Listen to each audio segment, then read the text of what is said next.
Welcome back to the Basin Reserve. 1 out of play here on day 4 of this third Bank of New Zealand Test match. England effectively 5 runs for the loss of 3 wickets, and still the match just delicately poised. New Zealand really the only team that can win, but they've got to strike home in the last hour of the day, really, don't they? Well, they do. They've got a chance of picking up another couple of wickets, and I think if they do that, that's a very satisfying day, I think, for New Zealand. Lamb looks a little bit tentative at the moment, particularly to the bowling of Dipak Patel, and Smith, well, he's had a couple of huge sixes, but other than that, he's sort of scratched around a bit too. So, I mean, these two batsmen look very vulnerable at the moment. All right, let's take a look at the only wicket that has fallen since afternoon tea. Alex Stewart caught down the leg side of Dipak Patel. Yes, that ball did turn, and Stewart just deflecting it down the leg side. Very well taken there by Ian Smith. Very important wicket. We've lost our monitor here in our particular position on top of the track here at the Basin. But Richard, what about this experiment of Murphy Sewer coming in after tea and bowling a few overs of left-arm spin? Well, very ambitious, there's no doubt about that, and I think it was quite imaginative. Why not give it a try? Because obviously the pitch has taken quite a bit of spin. A big task to ask Sewer to change from medium pace to come on and bowl spin at test level. It was an average performance, and it was worth a go, and it didn't quite work, and so pace has come back on now with Morrison giving it a bit of a go, and he's created 1 or 2 problems too, so a little bit of pitch variation, and there's a chance he might get one to skid through, or perhaps bounce a little bit more, and New Zealand's still got a chance. All right, Dipak Patel starting a new over here with Robin Smith in strike. Yes, well bowled, Dipak, right back on the spot, righty, well done. Get wickets. It's very important that they keep it very tight at the other end with the seam attack or whoever else is bowling. So they've got to work in partnerships and pairs at the moment. Oh, yes, Well, Danny Morrison operating at the other end. Do you expect Sewer to come back to bowl as seamers before the end of the day, and do you expect Chris Cairns to come back as well for a spell? Well, I'd expect Cairns to be on very shortly, actually, to give him a bit of a burst, because he's going to get more bounce than anyone else. See the scorecard there. Gooch out early to a lovely catch from Rutherford. Then Hick.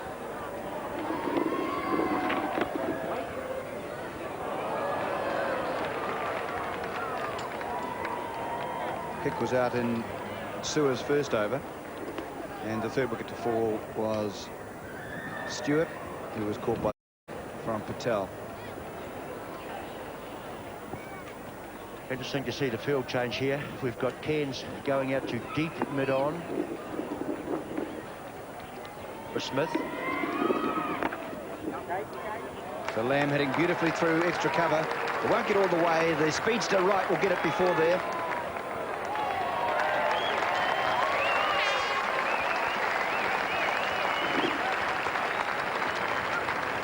Earlier in the test match in Christchurch, Hartland and Wright were confused in the field by some of the television commentators and some of the radio commentators, and Wright, he loved it. He thought that it was in the field by some of the television commentators and some of the radio commentators, and Wright, he loved it. He thought that it was marvellous to have a new, quick, lithe, athletic player.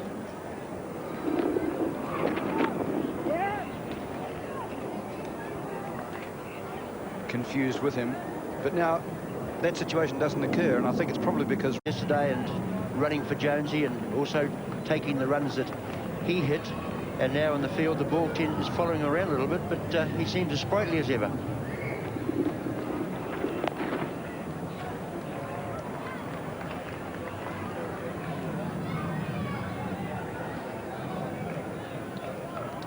Well, they only ran 2 there. They're not very urgent about it. I thought they might have gone for the third, but they just dawdled down the pitch for both of the runs. So the crowd applauds. Pregnant with possibilities.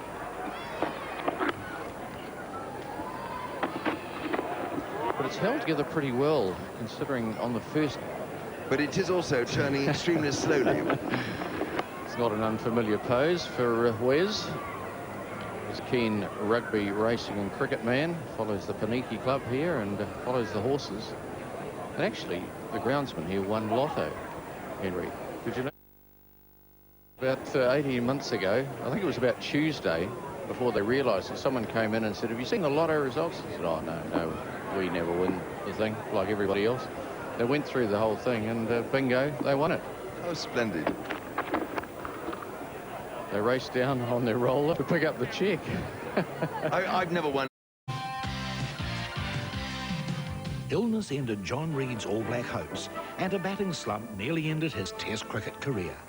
The all-rounder found form with an explosive century against South Africa and never looked back. All bowlers are Canterbury lamb to him. Reid led New Zealand to their first Test wins. At home. So there we are, our stump vision.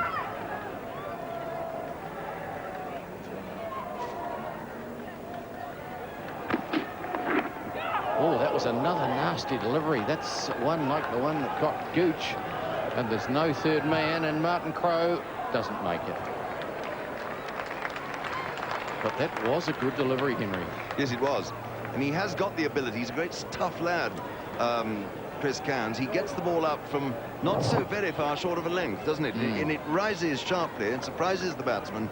And Alan Lamb, in fact, whipped his bottom hand off, and I thought made a pretty good job of improvisation then to keep that one down. Yes, he did well. If England don't lose another wicket tonight? Jeffrey? Well, it's been a splendid Test match so far. Top class. And New Zealand really on top. No doubt about that. Well, that was in the air. Just wide of Blair Hartland. 2 Test matches to lift their game.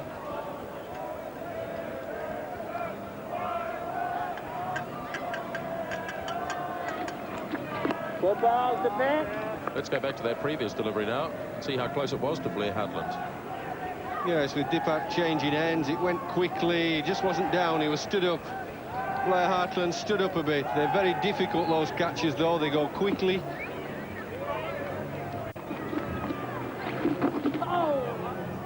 This one's gone away down towards fine leg. It's a very long chase. And the batsman should have time to come back for the third run. Chris Cairns having to make a lot of ground there. And there was a little nick on that, so it was turned very fine by the batsman, Robin Smith.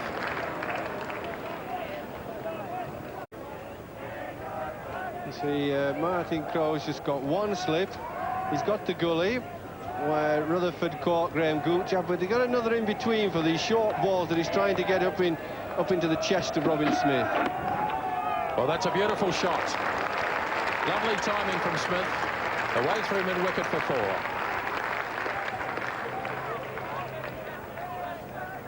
Yes, this is a nice, juicy, full toss. Nice leg stump, just clip it away, just get the bat nicely timed into the ball.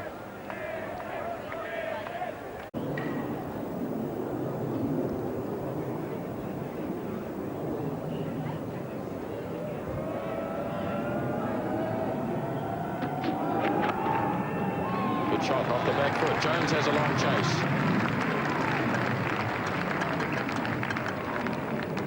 And they'll come for a third run. Andrew Jones deciding not to send it back, and we'll have to keep an eye on the umpires here to see whether there is time for another one.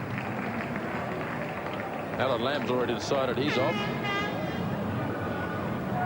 And in fact, yes, that is the end of it. So day 4 has been completed here at the Basin Reserve, and England are 167 for the loss of 3 wickets. So England at the moment are 40 runs on for the loss of 3 wickets, but Geoffrey Boycott, another fascinating day's play. Well, I'm not sure it is the end of play. I'm not sure it is. The umpires are ready to play on, so everybody's going to have to clear the field. Off you go. Get off, you kids. Well, Alan Lamb's got a big walk back. He's got a very big walk back. Well, I think Alan Lamb, a bit of experience there, tried to all-man them, but the umpires have said, no, there's time for another over. Oh, well, he can see the funny side of it. Well, the umpires were in position before 5:30, and even though the clock has crept round past 5:30 now, we have time for that last over to be bowled by Patel. Lamb at the non-striker's end. So it's 167 with 3-1 over to go.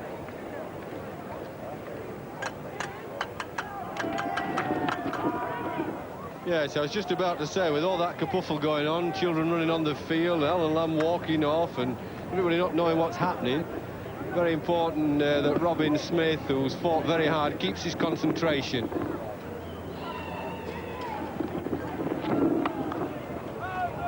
He's going to get 4 runs here. Sewer's chasing hard, but it's a well-timed stroke by Smith. And he takes his second boundary in 2 overs to go to 41. Yeah, it's lovely feet movement. Watch the feet down the pitch. Lovely little chassé. Thank you very much. Pick the gap. Look at it. Look at those lovely feet movement from the camera. That's the secret of this man's ability. He has lovely balance. He's quick on his feet.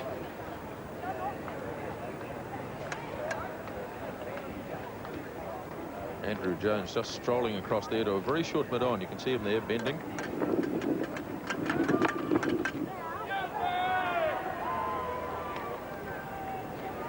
He's fought hard as Robin Smith. It's been really tough for him. Worked hard for his runs. Got through the sticky spell.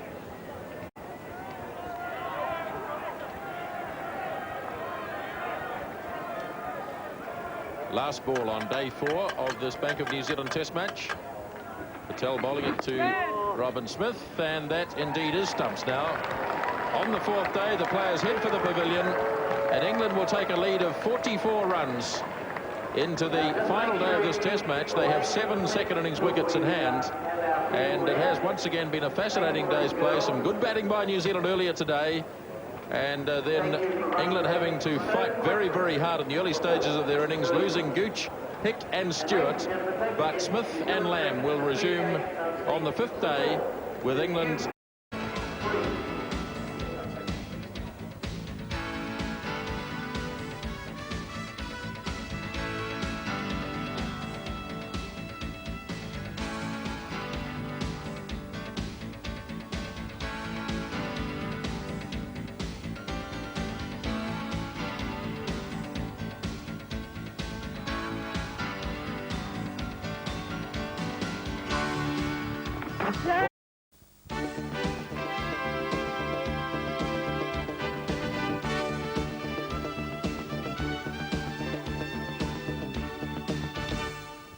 A wicket for Deepak Patel, nicely taken by Ian Smith down the leg side. That was the last success for the New Zealand team today, and Ian Smith and Deepak Patel join me in our One World of Sport studio now.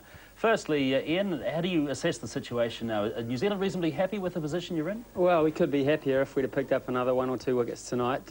We did what we wanted to do first thing this morning. We played positively. A couple of us got out to perhaps non-test match shots, but that's what we wanted to do. We wanted to force the pace and give ourselves as much bowling time as possible. Bearing in mind the fact we didn't probably believe that we'd bowl England out for less than what our lead was, but we knew that we needed time to win the game out in the middle, and that's what we aimed for. So, yes, we are reasonably happy, and we also we cast our minds back to Christchurch a few weeks ago and remember what happened in 2 hours of cricket there. We firmly believe that it's happened to us, it can happen to them, so we're going to stick at it. And do you suggest that the man alongside you might be the big threat on day 5 here? Well, he certainly is. He's the key, really. Although I must admit that the seam bowlers, the quicker bowlers, did their job today and bowled well and got a little bit of uncertainty out of the pitch, if you like. I don't think the English batsmen were at all happy at any stage with any of our bowlers, which is a good sign. But Deepak obviously will do the majority of the bowling from one end, so he could be the key, yes. All right, Dip, how do you feel about the pressure that you might be under as the possible match winner for New Zealand tomorrow night? Well, I certainly won't be looking at it as a pressure situation. I'm just going to go out there and bowl to the wicket condition. It's very slow turn. When it does turn quite a lot, don't get a lot of bounce, and that's the major factor. If you can get it to bounce a bit more, perhaps we can get people caught around the bat. Yeah, in fact, so looking back on the game, would you say that the one you bowled Gooch with on the first day might have turned as much as anything in the game? Oh, definitely. That one turned quite a lot from the other end. I bowled a couple of overs towards the end there from the same end, but didn't turn as much, definitely. All right, so as far as the day is concerned, you're happy? Like Ian said, we would have been happier had we got a couple more wickets. We were a bit unlucky there a couple of times where they nicked a couple that just went past the stumps, or bat pad catches just dropping short or something like that. And those little things make a big difference when it becomes in a situation like that where you're trying to pick wickets up. All right, Ian, just a word about the other spin bowler New Zealand had for a few overs this afternoon. Murphy Sewer decided he would go at a slower pace. How did you think he went? Well, it was a possibility. It's interesting to have a left-arm spinner on your side, and when you haven't actually got one that you've originally picked, to find a guy who can actually run in and bowl left-arm orthodox spin as well as left-arm over-the-wicket quick stuff was great. And, I mean, it's a part of the game that Murph hasn't worked on too much, but he caused them a few problems, and he's a handy little cricketer. I think the whole of New Zealand's found that out in the last 10 days or so. He batted beautifully this morning too, didn't he? Well, the boys are starting to call him Sobey in there. I don't know what it means really. I mean, maybe talking about Sobers, but he's enjoying his cricket and he's done very well. We're happy for him. All right, thanks guys for talking to us tonight. All the best for tomorrow. It promises to be a fascinating last day, doesn't it? Yep, we're looking forward to it, Peter. All right, good luck for tomorrow. So there it is, England with an overall lead of 44 with 7 wickets in hand in their second innings. Let's look back to some of the highlights of the day's play. New Zealand beginning at 340 for 6 with